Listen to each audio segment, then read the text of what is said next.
www.casarema.fr. Il y a les péchés de la pauvreté, les péchés de la richesse. Et il y a certaines personnes ici, vous êtes saints parce que vous êtes pauvres. Le jour que vous serez riches, vous serez des grands pécheurs. Pour l'instant, les péchés que tu veux commettre coûtent trop cher. Jusque-là, le diable t'a pas encore tenté à ton goût. C'est pourquoi tu es encore debout. Toi, tu aimerais aller à Novotel pour pécher. Mais tu n'en as pas les moyens. La femme là que tu désires, elle te demande 10 000 euros. Tu n'en as pas, c'est pourquoi tu es saint. En soi, ta sainteté est une fausse sainteté. Si certains vous demandaient que Dieu vous bénisse, il ne vous bénit pas. Parce qu'il sait que s'il te bénit, il te donne la force de pécher. Parce qu'en soi, tu es saint en attendant d'être béni. Et beaucoup de sœurs, j'aimerais vous parler. Souvent, vos noms sont des oui. Je ne vais pas, moi. Je ne vais pas, moi. L'homme est par là. Je ne vais pas, moi, c'est comme ça. Laisse. Arrête. Arrête. Tu ne pars pas. Arrête. Des fausses arrêtes. Arrête de la bouche, mais oui du corps. Arrête. Arrête. La génération de Joseph est une génération qui a la révélation de l'omniprésence de Dieu et de l'omniscience de Dieu. La plupart des gens qui pêchent regardent devant, derrière, à gauche et à droite, mais oublient de regarder en haut. www.casarema.fr. Révérend Tounassi, je vous accueille dans le nom de Jésus. Approchez-vous, on acclame le Seigneur. Non, on acclame le Seigneur. On acclame le Seigneur.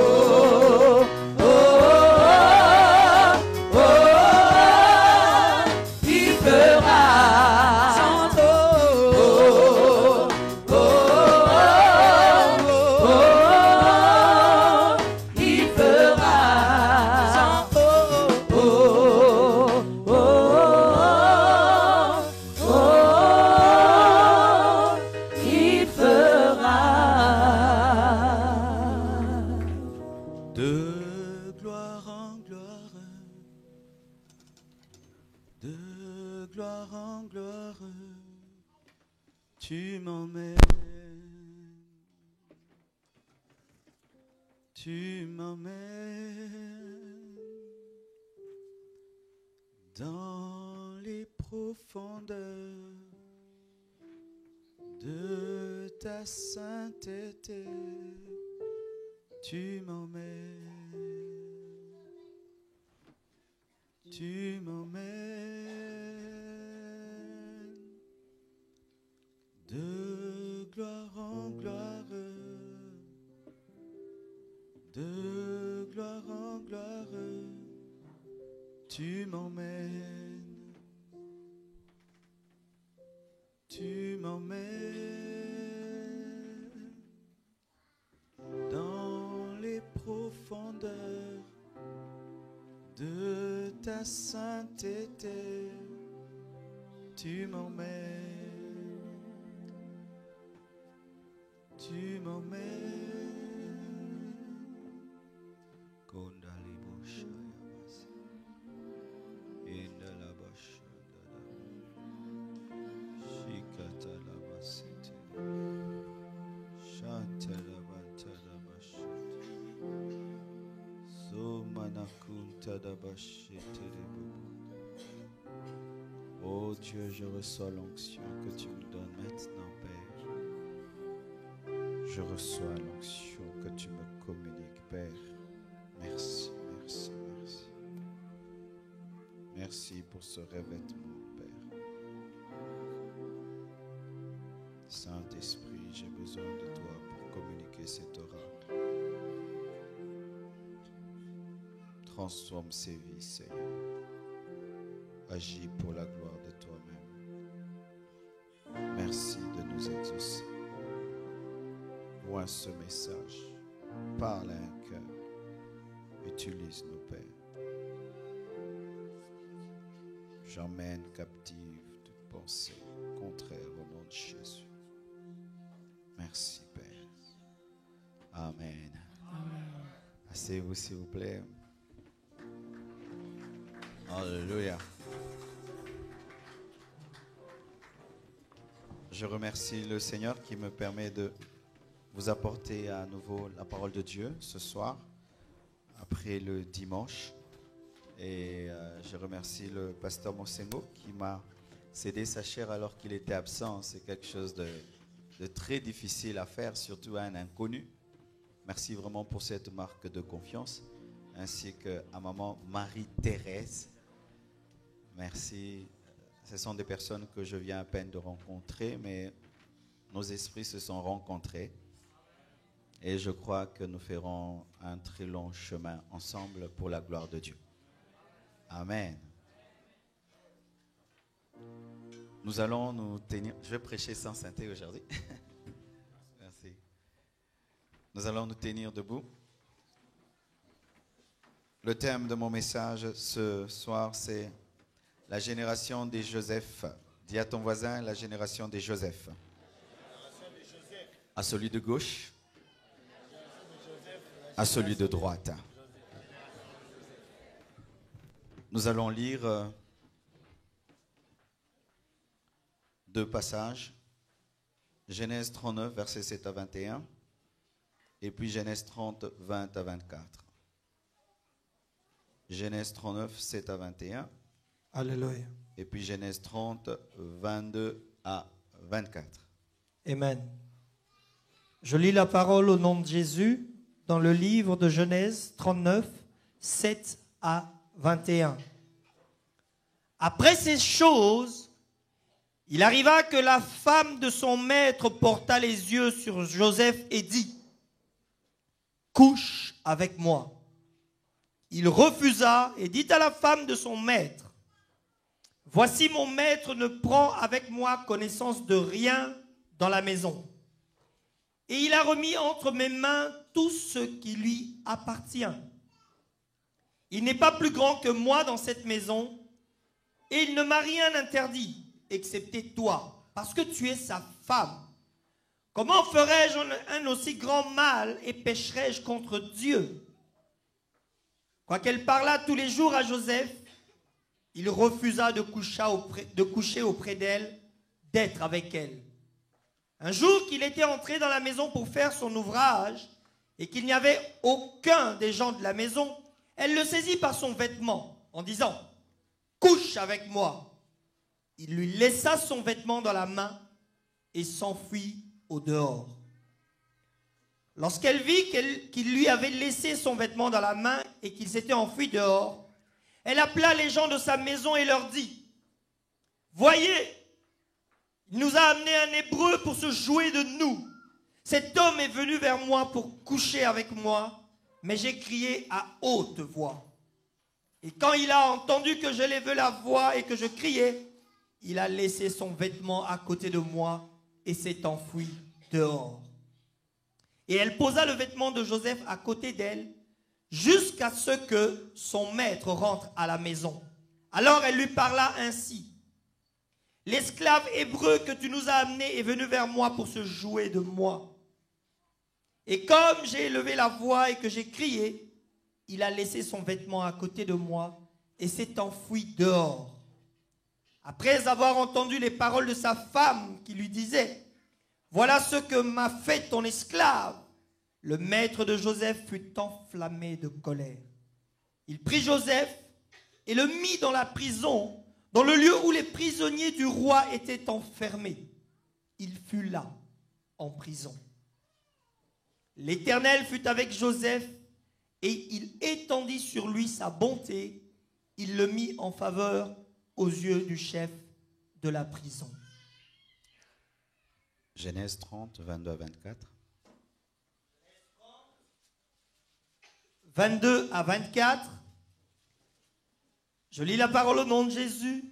Dieu se souvint de Rachel, il l'exauça et il la rendit féconde. Elle devint enceinte et enfanta un fils. Et elle dit, Dieu a enlevé mon opprobre. Et elle lui donna le nom de Joseph en disant, que l'Éternel m'ajoute un autre fils. Amen. Que Dieu bénisse sa parole. Asseyez-vous s'il vous plaît. Amen.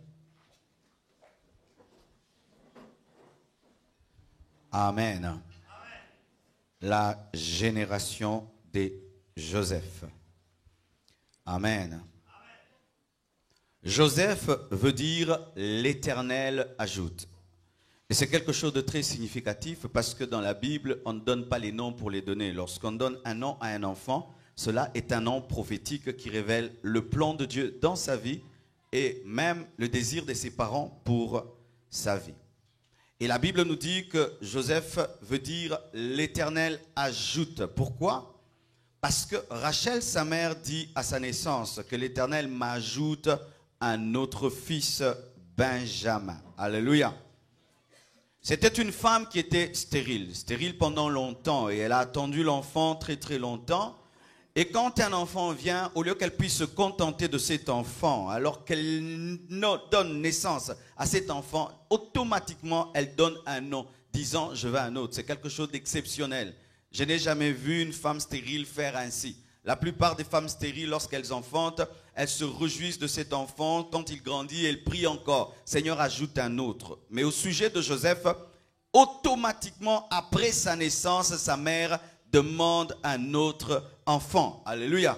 Qu'est-ce que cela veut dire? La génération de Joseph est une génération d'hommes et de femmes qui désirent que Dieu ajoute un plus à leur vie, qui ont soif et faim de Dieu, qui désirent aller plus loin avec Dieu, dans la sanctification, dans la crainte de Dieu, et qui sont prêts à payer le prix de la pureté et qui ne tombent jamais dans un parking spirituel après que Dieu les ait bénis. Ce sont des personnes qui continuent à avoir soif de Dieu malgré que Dieu les bénit, malgré que Dieu les élève, mais désirent encore plus de Dieu. Une chose qui est très très grave, car l'homme lorsqu'il mange, lorsqu'il atteint son but, il pense être arrivé alors que le déclin vient souvent après l'apogée. C'est une génération qui n'arrive jamais. Quand Dieu donne, elle désire encore. Quand Dieu agit, elle désire encore. Mais la plupart d'hommes et de femmes, après que Dieu leur fait arriver à atteindre Joseph, ces personnes ne désirent pas Benjamin, alors que Joseph annonce la venue de Benjamin. Ce sont des personnes qui désirent et qui désirent encore. Joseph est quelqu'un qui ne pense jamais être arrivé, quel que soit le niveau de son élévation. C'est pourquoi j'ai toujours dit ceci. Il n'est pas bon que dans l'église, des frères qui sont pauvres puissent travailler. Il n'est pas bon à l'église que des frères qui n'ont rien puissent travailler. Il faudrait qu'à l'église, on puisse voir des PDG travailler, servir Dieu, balayer l'église. De la même manière que tu l'as cherché lorsque tu étais étudiant, tu continues à le chercher de la même manière. Mais ce n'est pas normal que vous puissiez cesser de servir Dieu parce que vous avez des maisons, vous avez des voitures, parce que vous êtes arrivé. Jamais on arrive. Lorsque tu as Joseph, en soi Dieu te dit ce n'est pas tout. Il y a encore quelque chose. Et j'aimerais vous dire que Dieu n'a même pas fait le 1/10 de ce qu'il a prévu de faire dans vos vies. Mais il est très étonné que vous soyez rassasiés si rapidement.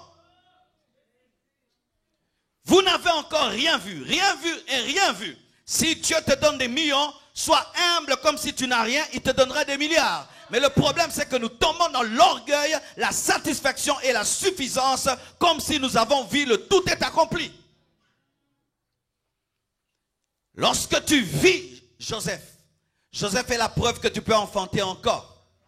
Mais beaucoup de gens abandonnent Dieu lorsqu'ils ont Joseph, alors qu'ils peuvent avoir Benjamin.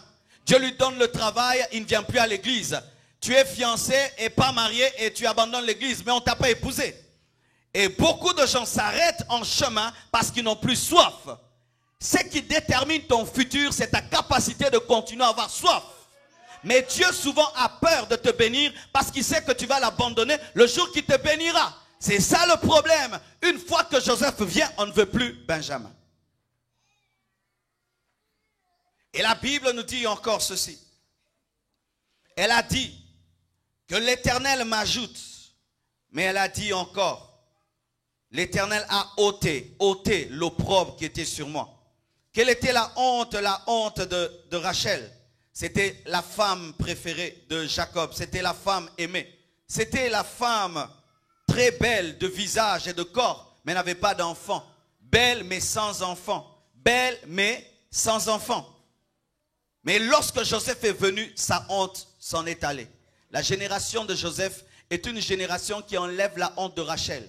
Rachel symbolise l'église. C'est une génération qui démontre que l'église peut enfanter des véritables chrétiens. Parce que Rachel a très honte en ce temps de la fin. La plupart des enfants de Dieu sont des faux chrétiens. Lorsqu'ils sortent des 4 murs de l'église, ce sont des païens. Et Rachel est dans la honte parce qu'on dit, vous priez, mais vous êtes voleurs comme nous. Vous priez, vous êtes impudiques comme nous. Vous priez, vous avez des mauvais cœurs comme nous. Mais lorsque vient la génération de Joseph, on dit que l'église engendre des vrais enfants de Dieu. Et j'aimerais vous dire que Rachel est dans la honte en ce temps de la fin. L'église est dans la honte en ce temps de la fin. Pourquoi? À cause de la stérilité que nous avons. Ce n'est pas parce que l'église est remplie qu'il y a des enfants de Dieu. Il peut se faire que dans cette église, il n'y a que 2 enfants de Dieu. La grandeur d'une église, ce n'est pas le nombre de fidèles, mais c'est la qualité des fidèles.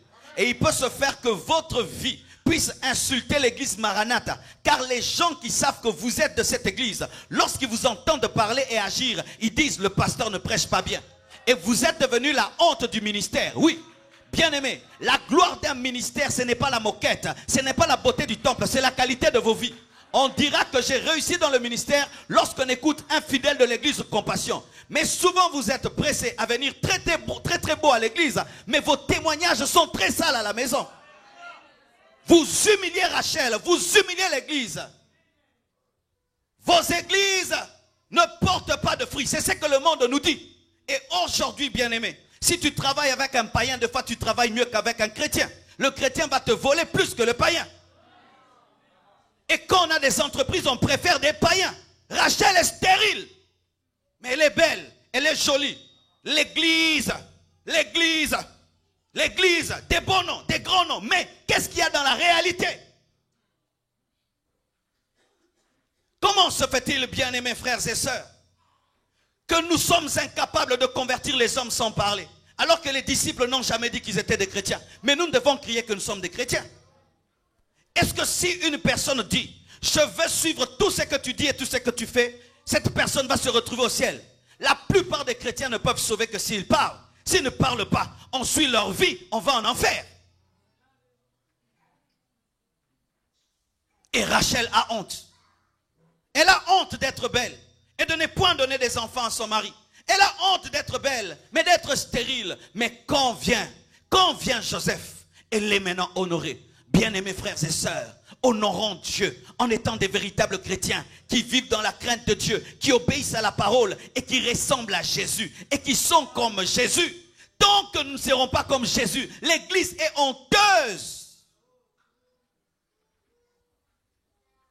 Alléluia. C'est une génération qui s'efface. C'est une génération brisée.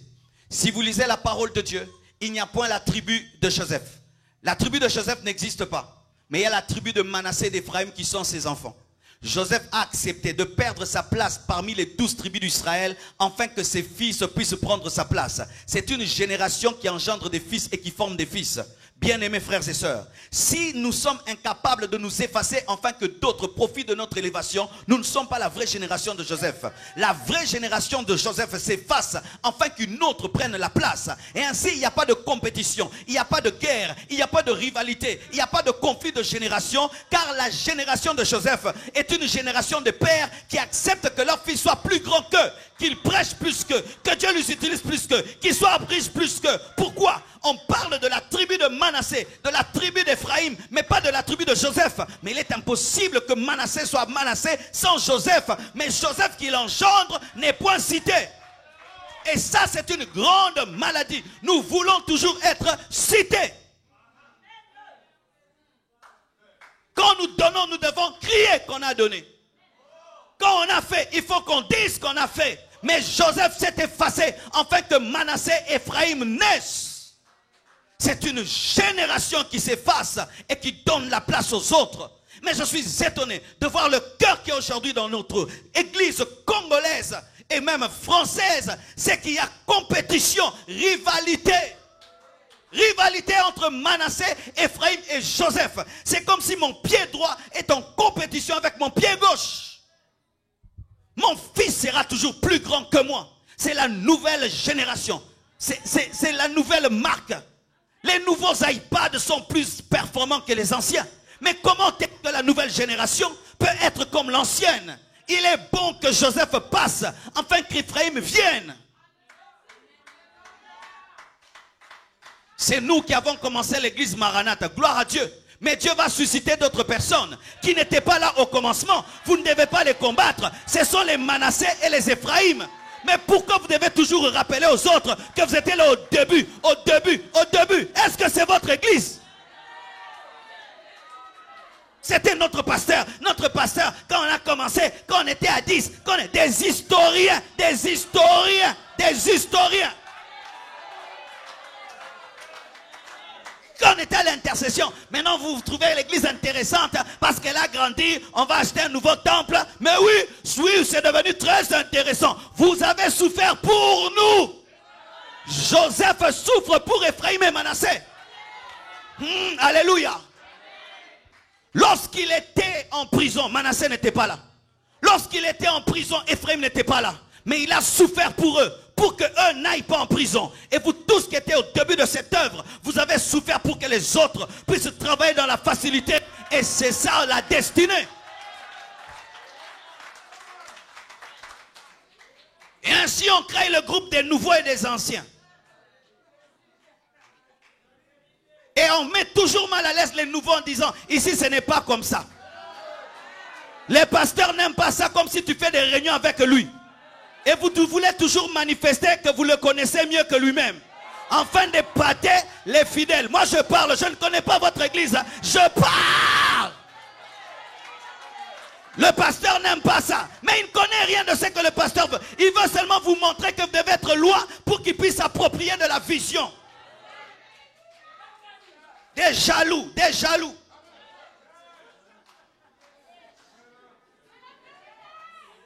Oh non, maintenant le pasteur s'occupe des gens qui sont riches. Il nous a abandonnés. Tu es un aigri. Tu es un aigri.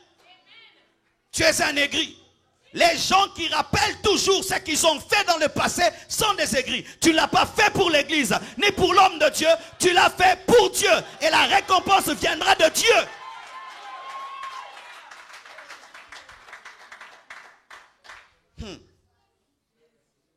Alléluia. C'est une génération de la rupture. Jacob est sorti de qui? Est sorti d'un Isaac. Isaac est sorti d'Abraham. Abraham a menti. Isaac a menti et Jacob s'appelait le mensonge. Mais Joseph qui sort de Jacob n'a jamais menti. Abraham polygame. Isaac polygame. Jacob polygame. Mais Joseph, une seule femme. Il avait une mauvaise origine, mais il était différent. La génération de Joseph, c'est une génération de rupture. Même si tu es sorti d'une famille de polygames, tu n'es pas polygame. Même si tu es sorti d'une famille de maudits, tu n'es pas maudit. Tu ne fais pas les choses comme les autres parce que tu es toi-même. Si les autres le font, tu ne le fais pas. Pourquoi? Tu es Joseph. Même si Abraham était un menteur, toi tu ne mens pas. Même si Isaac a menti, toi tu ne mens pas. Même si Jacob, ton père, s'appelle le mensonge, toi tu ne mens pas. Ainsi, bien-aimé, ma condition spirituelle ne dépend pas de mon père spirituel. Elle dépend de Jésus-Christ, le modèle parfait. Et vous tous qui péchez parce que les hommes de Dieu pêchent, vous avez des petits modèles. Le vrai modèle, c'est Jésus-Christ. Même si tu es Jacob, moi je ne suis pas Jacob. Une seule femme, jusqu'à la fin de sa vie. On ne parle pas de deux, on ne parle pas de trois. Alors qu'il est sorti d'une racine de mensonges. Abraham a menti sur sa femme, disant que c'est sa sœur. Isaac a aussi menti sur sa femme, disant que c'est sa sœur. Jacob lui-même, c'est le mensonge. Il a escroqué son grand frère 2 fois. Mais il sort de là, il est différent. C'est pourquoi j'aimerais dire même aux Congolais qui sont dans cette église, vous n'êtes pas obligés d'être médiocres. Vous n'êtes pas obligés d'être médiocres. Vous devez être différent. Parce que maintenant le Saint-Esprit qui est en vous, c'est plus que le sang de médiocrité. Tu peux être Mukongo, mais tu partages. Tu es Moulouba, tu es humble. Tu es Mungala, tu es doux. Tu es du Bandoudou, tu n'es pas sorcier. Tu es Moussoïli, tu n'es pas ivrogne. Tu es français, tu n'es pas rationnel, mais tu as la foi. Quelle que soit ton origine, il est possible d'être différent. Pourquoi? tué Joseph. Je ne suis pas mon père, je ne suis pas ma mère. Je suis le mélange de mon père et de ma mère. Je suis orange, je ne suis pas rouge, je ne suis pas jaune. Mon père c'est le rouge, ma mère c'est le jaune. Moi c'est l'orange. Ainsi je peux être différent de mon père, différent de ma mère. Mais lorsque tu penses que tu dois être polygame, parce que ceux qui sont autour de toi sont polygames, tu n'as pas compris la puissance de la croix. La Bible nous dit qu'il nous a racheté de la vaine manière de vivre que nous avons hérité de nos pères. Tout le monde fait. Je ne suis pas tout le monde. Je suis Joseph. Dis à ton voisin, je suis Joseph. Alléluia. C'est une génération de réformateurs, qui redorent le blason terni de l'évangile, qui a été détruit, anéanti par des gens qui ressemblent à leur père, même quand leur père pêche. C'est une génération qui a tous les moyens de pécher mais qui refuse. Il y a deux sortes de péchés. Il y a les péchés de la pauvreté et les péchés de la richesse. Et il y a certaines personnes ici, vous êtes saints parce que vous êtes pauvres. Le jour que vous serez riches, vous serez des grands pécheurs. Pour l'instant, les péchés que tu veux commettre coûtent trop cher. Que j'explique. Je donne un exemple. Supposez que Joseph désirait la femme de Potiphar parce que c'était une femme élevée. Mais qu'en même temps, il y avait des femmes esclaves qui le tentaient. Et s'il disait non à ces femmes, est-ce qu'il a dit non? Ce ne sont pas des tentations à son goût. Jusque-là, le diable t'a pas encore tenté à ton goût. C'est pourquoi tu es encore debout. Toi, tu aimerais aller à Novotel pour pécher. Mais tu n'en as pas les moyens. La femme là que tu désires, elle te demande 10 000 €. Tu n'en as pas, c'est pourquoi tu es saint. En soi, ta sainteté est une fausse sainteté. C'est ainsi, certains vous demandaient que Dieu vous bénisse, il ne vous bénit pas. Parce qu'il sait que s'il te bénit, il te donne la force de pécher. Parce qu'en soi, tu es saint en attendant d'être béni. Certains, vous êtes humbles parce que vous devez être humble. Parce que si tu es orgueilleux, on va te fermer la bouche. Tu n'as rien, tu n'es rien, n'est-ce pas?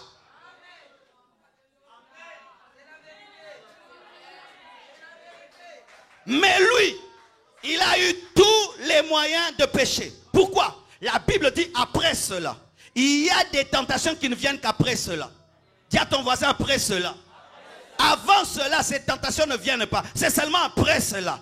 Après quoi? Lorsque tout ce que tu touches prospère, lorsque Dieu t'élève dans la maison de ton maître, lorsque tu deviens un PDG, lorsque tu es élevé, après cela, c'est après cela. Mais lorsque tu sens l'esclave, il n'y aura pas cette tentation. Mais quand tu es élevé, tu sens le parfum, tu es bien habillé, tu as une belle voiture, une belle maison. C'est quand ça viendra? Après cela. Il n'a pas été tenté lorsqu'il était jeté dans le trou. Il n'a pas été tenté lorsqu'il n'était rien. C'est quand il est devenu grand. C'est pourquoi ne recherchez jamais l'élévation sans le caractère. L'élévation va te tuer. Car il y aura toujours ceux qui viendront après cela. Après cela. Cette femme, elle fait quoi? Tous les jours, elle revient. Couche avec moi. Il y a des gens qui sont forcés, on les tente une fois. 3, ils sont KO. Ils disent, Dieu, tu m'as abandonné. Jamais tu ne seras tenté au-delà de tes forces. La Bible dit c'était un refrain. Couche avec moi. Il y a des chrétiens de garantie. En or plaqué. Il ne faut pas trop le mettre dans l'eau chaude. Sinon, il va devenir tout blanc. Si on le tente une fois, il ne faut pas que le démon revienne encore. S'il revient 2 fois, la prise de finition. Mais la Bible nous dit, elle revenait, elle revenait. C'est une génération qui dit non, qui dit non, qui dit non, qui dit non, qui dit... Ah, c'est une génération qui dit non, qui dit non, qui dit non, qui dit non, qui dit non, jusqu'à la vieillesse qui dit non. Ce n'est pas comme Samson qui dit non et puis qui dit oui. Et beaucoup de sœurs, j'aimerais vous parler. Souvent vos noms sont des oui. Je ne vais pas, moi. Je ne vais pas, moi. L'homme est par là. Je ne vais pas, moi, c'est comme ça. Laisse. Arrête. Arrête. Tu ne pars pas. Arrête. Des faux arrêtes. Arrête de la bouche, mais oui du corps. Arrête, arrête. Je sais ce que je dis. Je sais ce que je dis. Je sais ce que je dis. Ton corps dit oui, ta bouche dit non. Pour Dieu, tu as dit oui. Ce que tu dis, ce n'est pas ce qui compte, mais c'est ce que tu fais. Les actions crient plus que les paroles.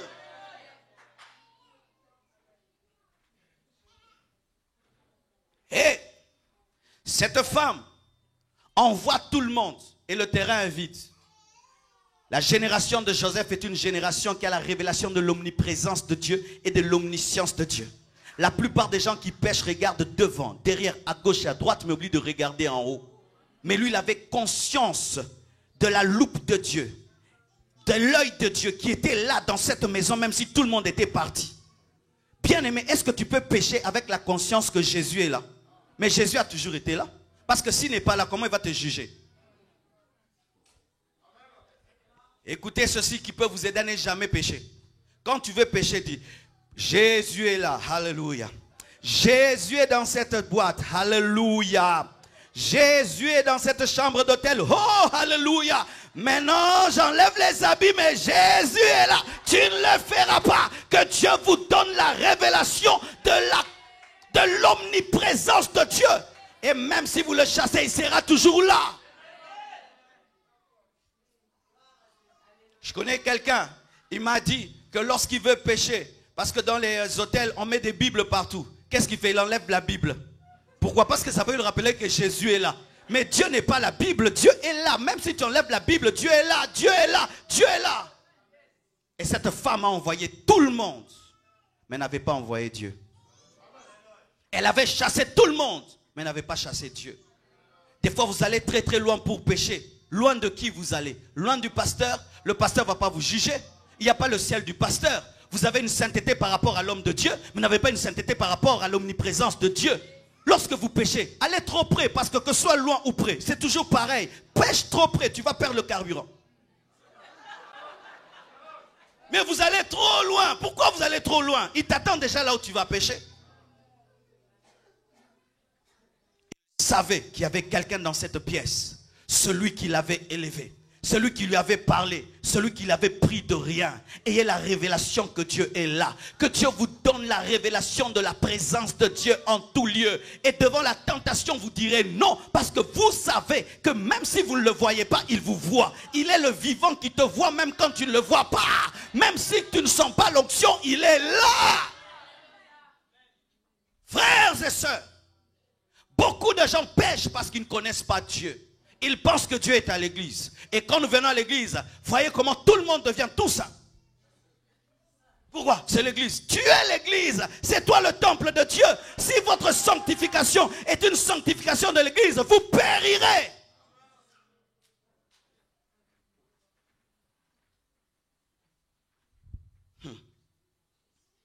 C'est une génération qui refuse de blesser le cœur de Dieu et le cœur des hommes. La sanctification de Joseph ne venait pas que de Dieu. Joseph aimait Potiphar. Il a dit ceci: comment commettrais-je un si grand péché contre Dieu et contre ton mari qui m'a élevé? Il était reconnaissant. Ne fais jamais aux autres ce que tu n'aimerais pas qu'on te fasse. Je ne trompe pas ma femme parce que je l'aime, pas parce que je crains Dieu. Car même si j'étais païen, je n'allais pas le faire. Car il y a des païens qui ne trompent pas leur femme, qui doivent imposer les mêmes aux chrétiens.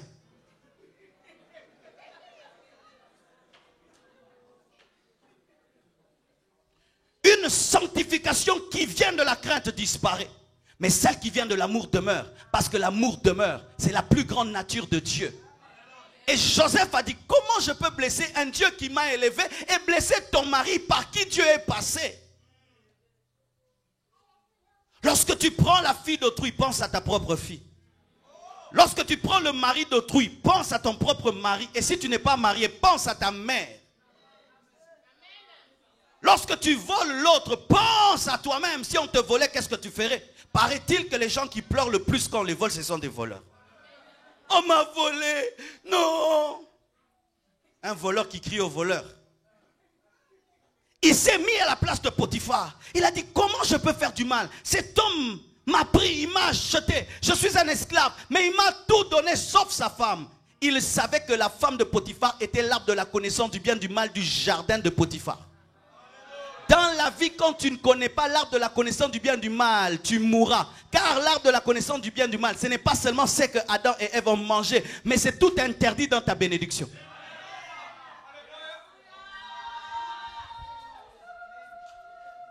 Dans toute bénédiction, il y a l'interdit. Dans la bénédiction financière, il y a la dîme. Et dans la bénédiction de Joseph, il n'y avait qu'une seule chose qui ne pouvait pas toucher. La femme de Potiphar. Bien-aimés frères et sœurs, est-ce que vous aimez Dieu? Si vous vous sanctifiez pour être béni, vous ne connaissez pas Dieu. On se sanctifie par amour. Et lorsque même tu pèches et qu'il n'y a point de conséquences, tu pleures quand même parce que tu as blessé le cœur de celui qui est mort à ta place. Mais beaucoup de gens pleurent lorsqu'ils vivent les conséquences. Je n'ai pas besoin de conséquences pour pleurer. Je pleure parce que j'ai blessé celui qui est mort à ma place. Des fois nous avons la joie tant que Dieu ne nous a pas frappés. Tant que rien n'est arrivé. Tant que ce n'est pas connu. Non, c'est un bas niveau de la sanctification. Il faut pleurer même quand Dieu continue à te bénir dans ton péché. Parce que tu sais que tu n'as pas été honnête. De sorte même qu'une pensée mauvaise te puisse te culpabiliser comme un acte mauvais.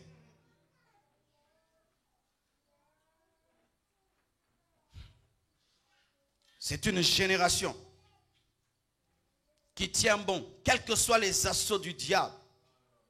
C'est une génération qui refuse de blesser Dieu. C'est une génération qui a la révélation de l'omniprésence de Dieu. C'est une génération qui accepte de souffrir avec Dieu que d'être glorifié sans Dieu. Supposez que Joseph soit tombé avec la femme de Potiphar.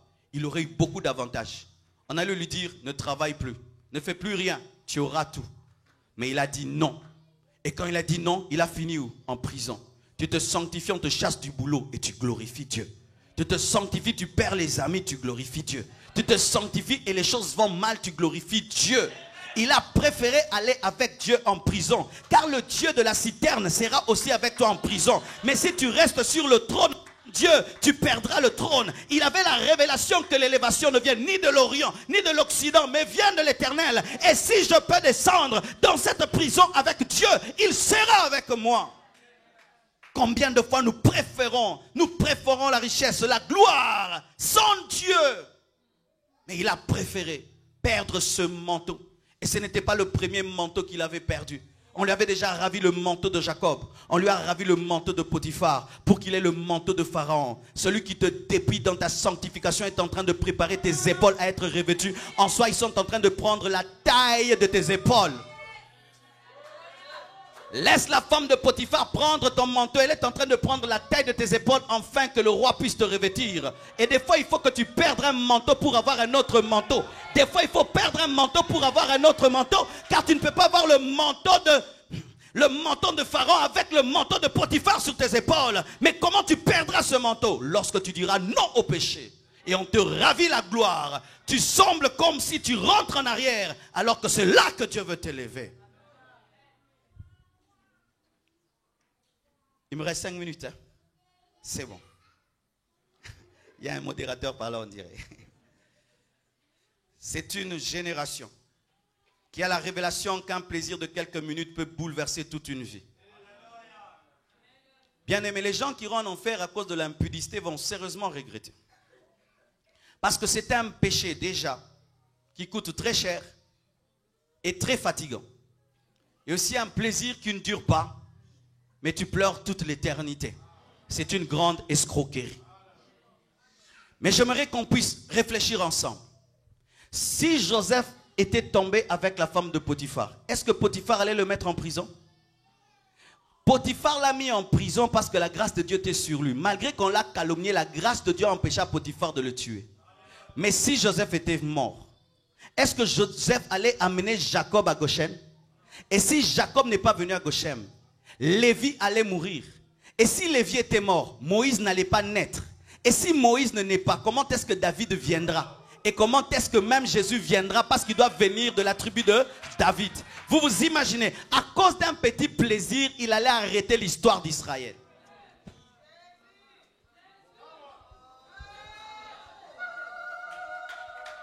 Joseph tué, c'est la mort de Lévi et la mort de Judas qui doit engendrer le roi et le Messie. Ainsi, ni Marie, ni David ne naîtront, et par où Jésus-Christ passera pour sauver le monde. Il allait perturber le plan de toute l'humanité à cause d'un petit plaisir de quelques minutes. Et vous êtes en train de détruire la vie de vos enfants. Tous les hommes ici qui trompent leurs femmes, vous êtes en train de détruire le futur de vos enfants. Ils devaient être des présidents, ils ne le seront pas. Ils devaient être des grandes femmes, ils ne le seront pas. Parce que papa a ouvert la porte au diable.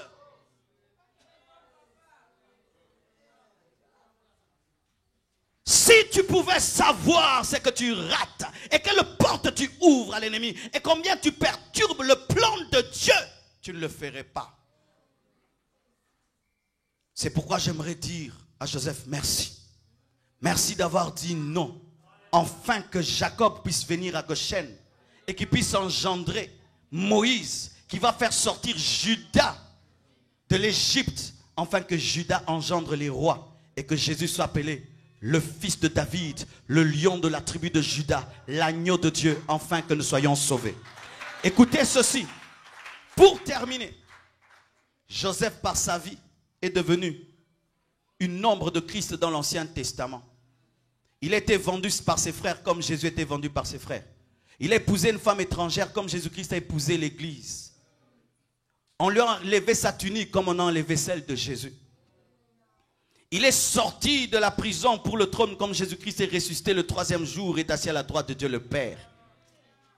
Il n'a pas péché face à la femme de Potiphar comme Jésus-Christ a vaincu toute sa vie le péché. Il est devenu un symbole de Christ dans l'Ancien Testament. La génération de Joseph devient l'adresse de Dieu.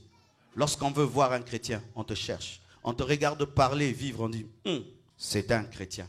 Est-ce que tu peux le dire? Souvent nous crions, nous parlons. Mais est-ce que si le monde nous observe par notre manière de parler, de réfléchir et d'agir, ils peuvent dire que nous sommes des chrétiens ou que nous sommes des païens? Frères, sœurs, soyez cette génération. Le prix à payer est très grand, mais la récompense est aussi très très grande.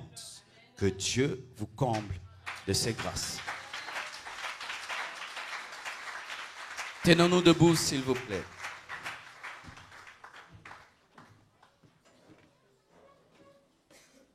Je te donne tout et je t'en supplie, ne me laisse pas tomber, pas tomber. Je te donne tout et je t'en supplie, ne me laisse pas tomber, pas tomber. Ce message t'a touché. Tu veux te mettre en ordre avec Dieu. Je te prie de quitter ta place et de t'approcher. Car Dieu veut que tu puisses faire partie de cette génération des Joseph. Cette génération qui est différente. Sans toi, je ne suis rien. Sans toi, je ne peux rien. Sans toi, je ne suis rien. Sans toi, je ne peux rien. Sans toi, je ne suis rien. L'Esprit de Dieu t'a parlé, je te prie de quitter ta place et nous allons prier ensemble. Ne résiste pas à la voix de l'Esprit.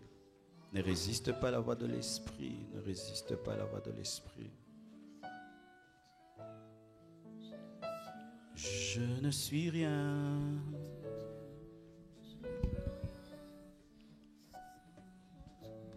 Je ne suis rien sans toi. Je ne peux rien sans toi et je ne suis rien sans toi. Sans toi, je ne suis rien sans toi. Prions ensemble. Dites avec moi, Seigneur Jésus, je veux être dans cette génération. Cette génération différente qui vit selon ta parole, qui te représente sur la terre. Donne-moi la révélation de ton omniprésence. Donne-moi de me sanctifier par amour. Donne-moi de t'aimer et d'aimer aussi mon prochain. Donne-moi d'évaluer toujours la conséquence de mes actes. Restaure-moi, pardonne-moi, délivre-moi du péché sur toutes ses formes. Transforme-moi. Je veux te ressembler. Je veux t'appartenir. Je confesse de ma bouche le Seigneur Jésus. Et je crois dans mon cœur que Dieu l'a ressuscité d'entre les morts. Je suis justifié. Je suis pardonné. Merci Jésus. Père, que cette parole puisse porter du fruit dans les cœurs de chacun de nous. Pas seulement dans la vie de ceux qui se sont levés, mais aussi ceux qui sont restés assis. Car d'autres ne sont pas debout, mais sont concernés par ce message. Je prie que ton esprit continue à parler au cœur de chacun. Au-delà de ce que je pense et je demande, que cette semence porte du fruit. Au nom de Jésus-Christ de Nazareth. J'ai ainsi prié. Amen. Que Dieu bénisse abondamment.